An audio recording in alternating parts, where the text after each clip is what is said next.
مکہ مکرمہ سے ہجرت کر کے مدینہ طیبہ تشریف لے گئے، تو پھر حبشہ سے میں ہجرت کر کے سیدھا مدینہ طیبہ گیا۔ تو اسی قصے کی افواہ جو اڑی وہ یہ اڑ گئی کہ سارے مسلمان ہو گئے، جبکہ یہ افواہ تھی، حقیقت تھی نہیں۔ تو خیر یہ دو قول، یا تو آپ علیہ الصلوۃ والسلام نے ایسے جلالی انداز میں، پرکیف انداز میں اور درد کے ساتھ قرآن کریم کی یہ سورت پڑھی، بے اختیار سجدے میں گر گئے۔ یہ کافر بھی متاثر تو ہوتے تھے، کافر بھی شروع میں ابو بکر صدیق رضی اللہ عنہ رات کو قرآن کریم کی تلاوت کرتے ہیں، کفار قریش نے یہی تو آ کر کہا کہ ابو بکر قرآن پڑھتے ہیں، ہماری خواتین ہمارے بچے متاثر ہوتے ہیں، یا تو قرآن پڑھنا بند کرو یا جو ہم نے عہد کر رکھا ہے وہ عہد توڑتے ہیں۔ اور ابو بکر نے کہا میں قرآن تو نہیں بند کر سکتا ہوں، عہد توڑ دو۔ اور پھر آگے سیرت کی کتابوں میں قصہ آتا ہے، نکل گئے۔ اللہ نے پھر راستہ کھول دیا کہ ایک اور کافر ملا، ابو بکر کیا قصہ ہے؟ کہا کہ مجھے نکال دیا ہے۔ کہا کہ تم جیسے شخص کو کون ہے نکالنے والا، آؤ میرے ساتھ، میں امان دیتا ہوں۔ پھر لے گئے۔ تو کافر بھی متاثر ہوتے تھے۔ پہلے جواب کے اندر جو آیا یہ ہیبت طاری ہوئی، جلال کی وجہ سے سجدے میں گر گئے یہ۔ اور دوسرا قصہ یہی غرانیق والا، اس روایت کے اندر جو آیا تلک الغرانیق العلا وان شفاعتهن لترتجا، اور اس وقت کا یہ قصہ ہے کہ یہ شیخ جس نے اپنی پیشانی کے ساتھ مٹی لگائی، یہ وہی تھا امیہ ابن خلف، جس کا سابقہ روایت کے اندر تذکرہ آیا۔ یہ تھا بوڑھا اور تھا جسیم، جھک نہ سکا، مٹی لی اور مٹی لے کر اپنے ماتھے کے ساتھ لگا دی۔ اور پھر اس کے بارے میں عبداللہ ابن مسعود کہتے ہیں کہ بعد میں نے اس کو دیکھا قتل ہوا، اور بدر میں یہ قتل ہوا۔ تو اس روایت میں بھی سنادید قریش میں سے اسی سردار امیہ ابن خلف کے قتل کا تذکرہ اور باب کے ساتھ مناسبت ہو گئی کہ ابو جہل بھی ان کا سرغنا، یہ بھی ان کا سرغنا۔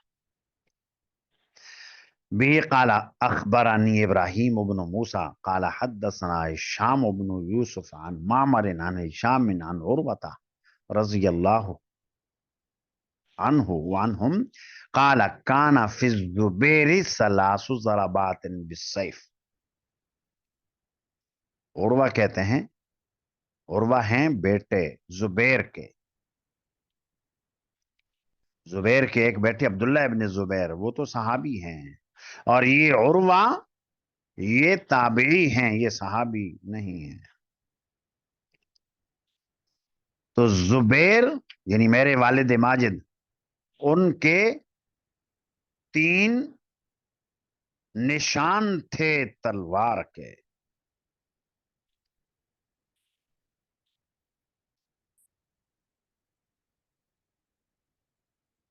زبیر آپ علیہ الصلوۃ والسلام کے پھوپھی زاد بھائی تھے۔ حضرت صفیہ رضی اللہ عنہا حضور کی پھوپھی تھیں، اور زبیر ان کے بیٹے، اور حضرت زبیر قدیم الاسلام اور السابقون الاولون من المہاجرین اس کا مصداق، اور حضرت زبیر بھی عشرہ مبشرہ میں جن 10 خوش نصیب صحابہ کرام کو ایک ہی مجلس میں جنت کی بشارت سنائی ان میں، اور اصحاب بدر میں سے بھی ہیں، اصحاب احد میں سے بھی ہیں، بیت رضوان والوں میں سے بھی ہیں. اللہ تعالیٰ نے ان کو بڑا مقام دیا تھا جلیل القدر صحابہ کرام میں، اور خاص طور سے جہاد میں ان کی خدمات نمایاں.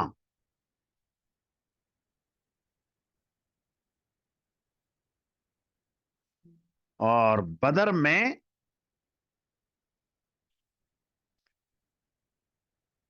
ان کے نشان آئے، 3 نشان اس روایت میں آیا.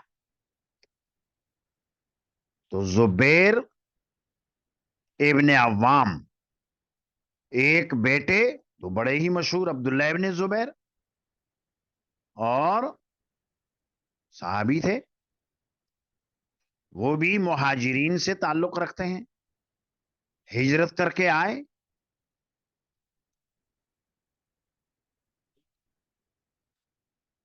اور مشکات میں یہ قصہ پڑھا ہوگا آپ نے، جب مہاجرین آئے تو یہاں یہودیوں نے یہ کہا کہ ہم نے ان کے اوپر جادو کر دیا، ان کے ہاں کوئی بیٹا پیدا نہیں ہوگا.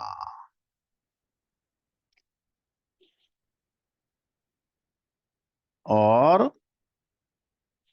مہاجرین میں حضرت زبیر کے ہاں بیٹا پیدا ہوا، عبداللہ نام رکھا.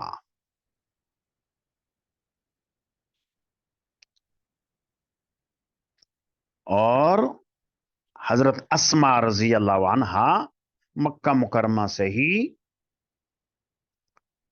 حاملہ تھیں، یہاں آ کر بچہ پیدا ہوا. مسلمانوں کو بڑی خوشی ہوئی کہ یہ جو افواہ اڑا رکھی تھی یہودیوں نے، ہم نے ان مسلمانوں پر جادو کر دیا، ان کے ہاں اولاد نہیں ہوگی.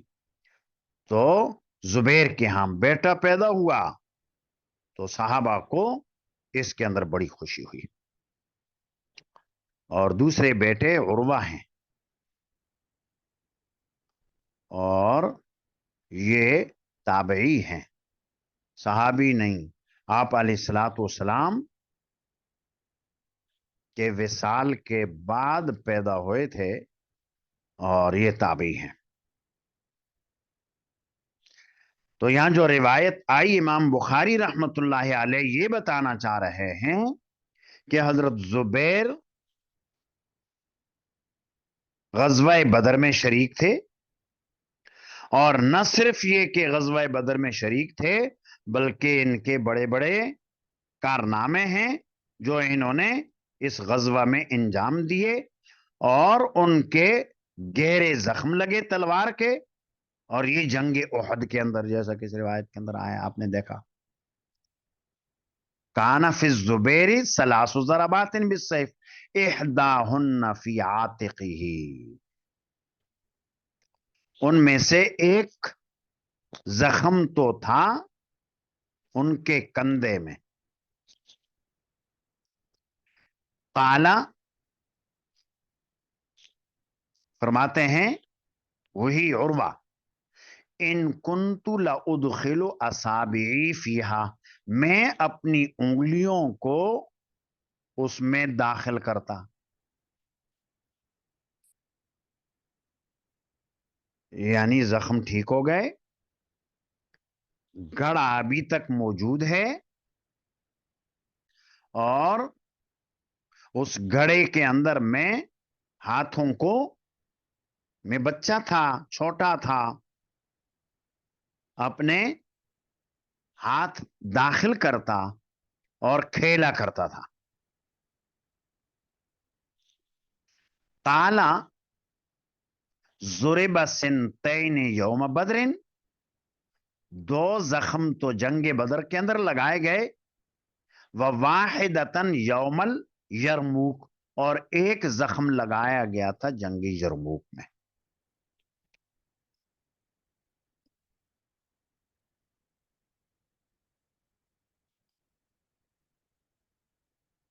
حضرت عروہ کے کہنے کا مطلب یہ ہے کہ میرے ابا حضرت زبیر ابن عوام کے جسم پر تلوار کے تو نشان تھے 3، اور 3 کا اس بات ہوا. اس کا یہ مطلب نہیں کہ 3 سے زیادہ زخموں کی نفی ہے، جیسا کہ اگلی روایت سے معلوم ہوگا کہ 3 نہیں 4 نشان تھے. 2 جنگ یرموک میں لگے، 2 جنگ بدر میں لگے، اور ان زخموں کی ترتیب یہ تھی کہ پہلے ایک زخم تھا جنگ یرموک کا، پھر اس کے ساتھ ملا ہوا جنگ بدر کا، پھر جنگ یرموک کا، پھر بدر کا. تو یہ 4 نشان تھے. اور عروہ بچے تھے، اور بچوں کی فطرت کے اندر ہے کہ بچے کھیلتے ہیں اور بڑوں کے پاس آ گئے، کھیل رہے ہیں، معصوم ہیں بچے. جیسا کہ آپ کو بھی معلوم ہے، کبھی ٹوپی اتار دی سر سے، کبھی کان پکڑ لیا، کبھی داڑھی پکڑ لی بڑے میاں کی. تو زبیر کے بیٹے تھے عروہ، تو کہتے ہیں کہ میں چھوٹا تھا، بچہ تھا، میرے والد کے زخم تھے اور زخم ٹھیک ہو گئے، زخموں کے گھڑے تھے، ان زخموں کے گھڑوں کے اندر میں اپنی انگلیاں داخل کرتا اور کھیلا کرتا تھا. پہلے زمانے میں بچوں کے ساتھ محبت. تو جوں جوں وقت گزر گیا یہ چیز ختم ہوتی گئی. اب تو کمال سمجھا جاتا ہے کہ بچے دیکھیں اور بھاگ جائیں، لیکن پہلے زمانے میں یہ ہوتا تھا کہ بڑے بچوں کے ساتھ کھیلتے، بچے بڑوں کے ساتھ کھیلتے، بہت محبت کرتے. نبی کریم صلی اللہ علیہ وسلم کی نواسی حضرت امامہ، آپ علیہ الصلوۃ والسلام اتنا پیار کرتے، اتنی وہ مانوس کہ آپ جب نماز شروع کر دیتے آ کر کندھے پر چڑھ جاتی. آپ علیہ الصلوۃ والسلام سجدے سے اٹھتے، آرام سے ان کو ایک ہاتھ سے اتار کر نیچے رکھتے، پھر اٹھتے. تو یہ صورتحال تھی. آج کل تو وہ چیز رہی نہیں.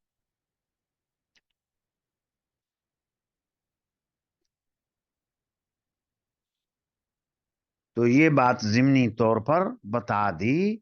دور صحابہ، خیر القرون کا دور، اس کے اندر یہ صورتحال تھی. قال عروۃ وقال علی عبد الملک ابن مروان حین قتل عبداللہ ابن الزبیر. عروہ کہتے ہیں کہ مجھے عبد الملک ابن مروان نے کہا جب عبداللہ ابن زبیر کو قتل کیا گیا، یا عروہ حل تعرف سیف الزبیر، کیا زبیر کی تلوار کو تم پہچانتے ہو؟ قلت نعم، میں نے کہا کہ جی ہاں. قال فما فیہ، اس کے اندر کیا ہے، یعنی تلوار کے اندر کوئی نشانی تمہیں یاد ہے؟ اور عبداللہ ابن زبیر تو تمہارے بھائی ہیں، اور یہ جو تلوار ان کو ملی ان کے والد کی جانب سے، زبیر کی جانب سے. قلت فیہ فلتن فلہا یوم بدرن، اس میں دندانے پڑے ہوئے تھے، اور وہ دندانے جنگ بدر میں پڑے تھے. قال صدقتا، عبد الملک نے کہا کہ ٹھیک کہا. اور قصہ یہ ہوا مختصراً.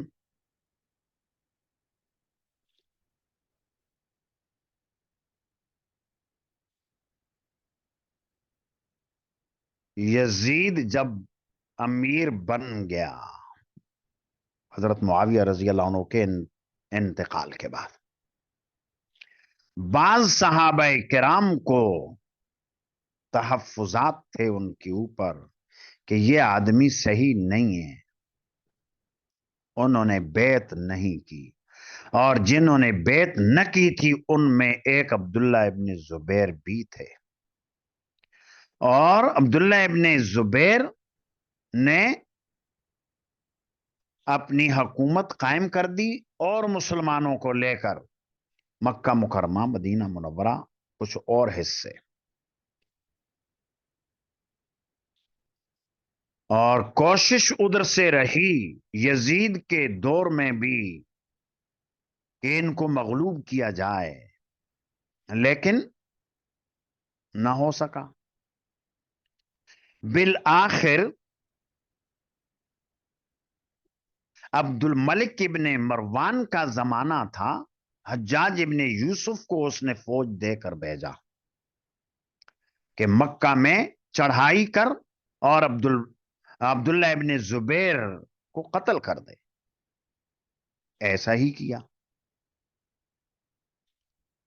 اور وہ قصہ پیش آیا، بیت اللہ کو آگ لگائی گئی، جبل ابی قبیس کے اوپر چڑھ کر منجنیق استعمال کی، خانہ کعبہ کا نقصان ہوا، ابراہیم علیہ السلام کے زمانے سے جو مینڈے کے سینگ تھے بیت اللہ کے دروازے کے اوپر لگائے ہوئے تھے تبرک کے طور پر، وہ بھی جل گئے، جلائے گئے، اور عبداللہ ابن زبیر بیت اللہ کے اندر پناہ